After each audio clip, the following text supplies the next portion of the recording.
Love is supposed to feel warm, steady, and safe. Yet for so many people, it feels like tension in the chest, thoughts that won't slow down, and a quiet fear that the person you want most will slip away. Not because you're dramatic, not because you're insecure, but because your nervous system learned long ago that closeness is unpredictable. So when you start to care, your body prepares for loss. This is why a delayed text can feel like rejection. Why affection feels intoxicating one moment and terrifying the next. Why your heart races not from excitement, but from old memories waking up. Tonight, we're going to unravel the psychology of why love feels like anxiety and what your body is really trying to protect you from. There is a moment, early in connection, when the heart should feel soft, yet yours tightens instead. A quiet tremor beneath the ribs. A sense that something fragile has just begun, and that fragility feels almost dangerous. Not because of the person in front of you, but because of the ghosts behind you, the ones your body never learned to stop bracing for. This is the strange truth about love that turns into anxiety. Your nervous system walks into every new relationship carrying the weight of every old one. Even if you've forgotten the details, the body never forgets the atmosphere, the tone of a room, the sound of disappointment, the feeling of waiting for someone who never came. So when affection appears, your chest tightens as if it remembers a storm. When someone cares, your body flinches as if it expects the moment to break. Safety feels unfamiliar. Uncertainty feels known. And the familiar, even when it hurt you, has always felt like home. You start to interpret the softest shifts as signs. A pause becomes distance. A delay becomes retreat. A simple silence becomes a warning. And you feel yourself leaning forward, reaching, trying to understand something you can't name. It isn't because you're needy. It isn't because you lack confidence. It's because your earliest experiences taught your body that love requires vigilance, that closeness must be monitored, protected, scanned for danger before it's safe to relax into. Your mind may say, "This person is kind," but your body whispers, "Stay alert." This is the birthplace of love anxiety. The collision between what you want now and what you survived then. A single gesture can soften you, then terrify you. A warm moment can make your breath catch, not in excitement, but in preparation, as if joy itself has become something you have to hold carefully in case it slips. And as you stand in this tension, wanting connection, fearing its cost, your nervous system responds not to the present, but to the echoes. Love becomes a memory before it becomes an experience. And anxiety is the body's way of saying, "I have been here before. I remember how it ended." There's a moment early in attraction that feels electric, that instant pull towards someone you barely know. Most people call it chemistry.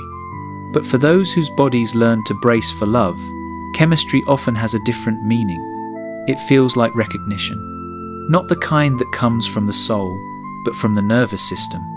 You're drawn to someone because something in them mirrors what you once survived. A tone, a rhythm, a warmth that flickers instead of steadying. Your body leans in because it knows how to navigate unpredictability. It has danced with inconsistency before. It remembers the pattern, even if you don't. This is why certain people trigger your anxiety from the start, even when nothing overtly harmful has happened. Your body senses an echo, the emotional distance you once had to chase, the silence you once tried to decode, the affection that arrived in small, addictive doses. To someone else, this person might seem calm, ordinary, undramatic. But to you, they feel charged. They awaken a familiar ache, the kind that feels like longing coated in fear. It's not that you choose the wrong people on purpose. It's that your body gravitates toward what it knows how to survive. Stability feels foreign. Predictability feels suspicious. The ones who are consistent can feel strangely quiet, almost dull, because your nervous system isn't activated in their presence. You don't feel chemistry because chemistry, for you, has been tied to adrenaline, to uncertainty, to the emotional labor of guessing what someone feels. So you chase the spark, not realizing the spark is made of old wiring. You think, I don't know why I like them so much. But your body knows. It remembers the emotional terrain, the mountains, the cliffs, the sudden drops, and it runs toward it, mistaking survival for connection. This is how love becomes a reenactment, not of what you want, but of what your nervous system expects. And somewhere beneath your breathing, something in you already senses it, that the very force pulling you toward them is the same one making your chest tighten, because the familiar always calls you first, even when it isn't where you'll find peace. There is a very specific kind of anxiety that awakens when you are waiting for someone you care about. Not a dramatic fear, a quiet, tightening one. The kind that sits in the chest like a held breath. A message that doesn't come. A shift in tone. A pause that lasts a little too long. Nothing catastrophic, nothing overt, yet your body reacts as if something important is slipping away. This is because uncertainty, for someone who carries attachment wounds, is not neutral. It is charged. It contains the outline of every moment in your past, when silence meant distance, when hesitation meant withdrawal, when a loved one's mood dictated your safety. So when the present becomes unclear, your nervous system fills in the gaps with old memories. A 2-hour delay feels like abandonment. A distracted tone feels like rejection. A brief misunderstanding feels like the beginning of an ending. You don't consciously decide this. Your body decides for you with a speed faster than thought, faster than logic, faster than any reassurance you could give yourself. This is the exhaustion no one sees, the emotional labor of managing invisible alarms, trying to stay calm, trying not to reach out too quickly or too much, trying to balance the instinct to protect the connection with the fear of overwhelming it. You may tell yourself you are overreacting. You may try to talk yourself down. But the fear isn't in your mind, it lives in the place beneath your ribs where the first fractures once formed. And because relationships move in natural waves, closeness, space, closeness again, these ordinary rhythms can feel threatening.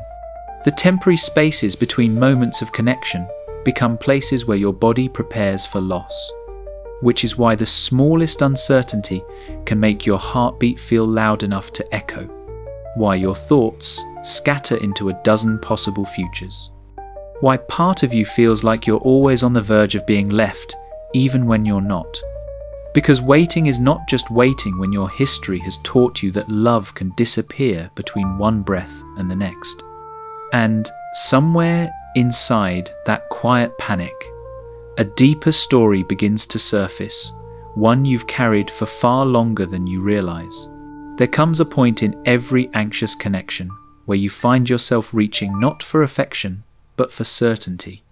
A glance, a word, a tone, anything that tells your nervous system you're safe, you're wanted, you can breathe.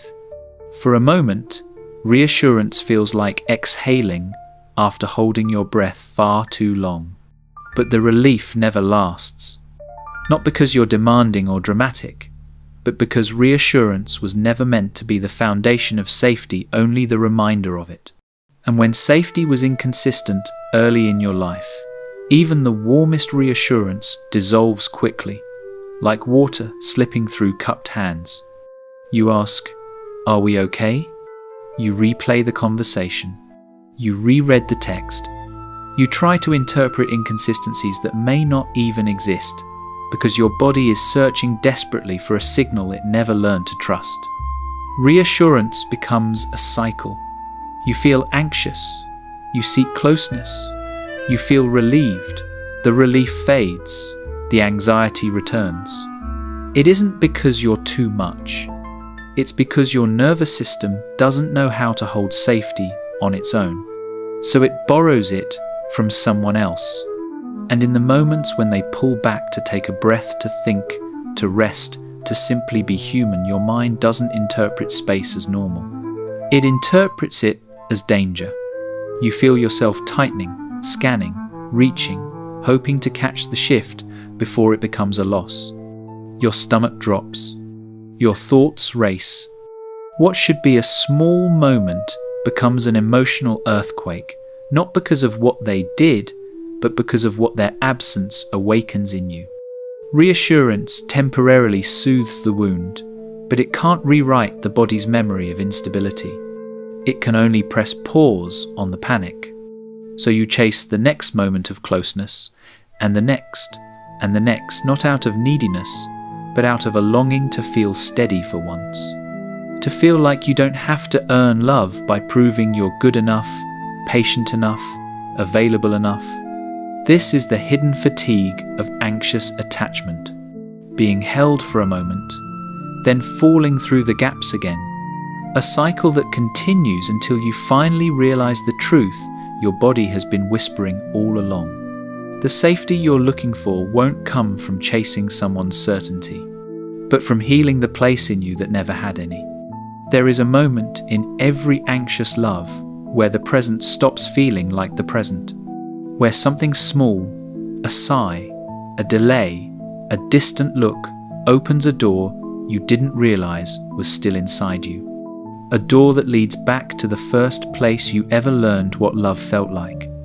Not the romantic kind, the original kind, the one your nervous system absorbed long before you had language. Because long before you loved partners, you loved caregivers. And whatever the emotional rhythm of that early love was, steady, inconsistent, unpredictable, distant, became the blueprint your body still uses to measure closeness now. If connection felt safe, your body relaxes into intimacy. If connection felt unstable, your body prepares for loss the moment it senses attachment. You may not consciously remember the moments that shaped you, but your nervous system does. It remembers the mood shifts in the house, the nights you waited for reassurance that never came, the emotional tightrope you walked to keep the peace, the way you learned to anticipate distance just to protect yourself. So now, even in adulthood, your body reacts to present love with the emotions of past love. Not because you're stuck, but because the pathways built in childhood don't vanish simply because you grew older. This is why love can feel like a test you're always preparing for. Why you brace before expressing a need. Why you soften yourself to avoid conflict. Why connection feels fragile even with someone who has never hurt you. Your body isn't reacting to them, it's reacting to the echo they awaken. The echo of the child who learned to be careful, to be good, to be agreeable, to be selfless, all in the hope that love would stay. And even now, when you want closeness with your whole heart, part of you flinches, waiting for a familiar pattern to repeat, waiting for the warmth to cool, waiting for the moment that once taught you to shrink yourself just to be loved. But here is the truth your younger self never had the chance to learn. The love that wounded you and the love you long for are not the same. And the body that panics now is not broken, it is remembering. And in the remembering, something in you begins to stir a question you've carried for years without ever speaking aloud. There comes a point, often quietly, often after years of confusion, when you realize the anxiety you feel in love isn't asking for more certainty from another person. It's asking for a different relationship with yourself. Not self-love in the shallow sense, not confidence in the performative sense, but something far older and far deeper. A nervous system that finally learns it no longer has to brace for impact. Because healing anxious love isn't about finding someone who never triggers you. It's about teaching your body what safety feels like, so that closeness doesn't immediately turn into threat. Safety begins in stillness, the kind you give yourself, not the kind you beg for. It begins with noticing the moment your chest tightens and asking, gently, is this fear coming from now or from before? It begins with pausing long enough to hear the difference. You start to observe the familiar patterns, how you chase reassurance when you feel small, how you abandon your needs when you fear conflict, how you interpret space as loss because once it was. And instead of collapsing into the old story, you begin to slow the body's response. A single breath, a hand over your heart, a quiet reminder that you are not the child waiting for someone to return. You're here now with a mind that can make choices and a heart that deserves steadiness. Healing does not mean the anxiety disappears. It means the anxiety stops being the one who decides what love means. You learn to stay with yourself through the uncertainty. You learn to soothe the rising tide instead of drowning in it. You learn that your worth is not determined by someone else's closeness or distance. And slowly, the nervous system that once panicked at the slightest shift begins to soften. The alarms ring less loudly. The space between moments no longer feels like a threat. Affection begins to feel like warmth instead of warning. This is the quiet transformation that anxious hearts rarely notice as it's happening. The moment when love stops feeling like a battlefield and starts feeling like something your body can finally rest inside. And in that rest, something remarkable appears. A new ending to an old story, one your younger self never knew was possible. If love has ever felt like anxiety for you, it doesn't mean you're broken. It means you've lived through moments that taught your body to brace before it can trust, to fear before it can rest. But the story doesn't end there. Every time you pause instead of panic, every time you stay with your feelings instead of running from them, every time you let someone care for you without shrinking, you are teaching your nervous system a new language. Healing isn't loud. It's subtle, a quiet rewiring that happens in the moments you choose presence over fear. And one day, without realizing when it happened, love will feel less like anxiety and more like coming home to yourself.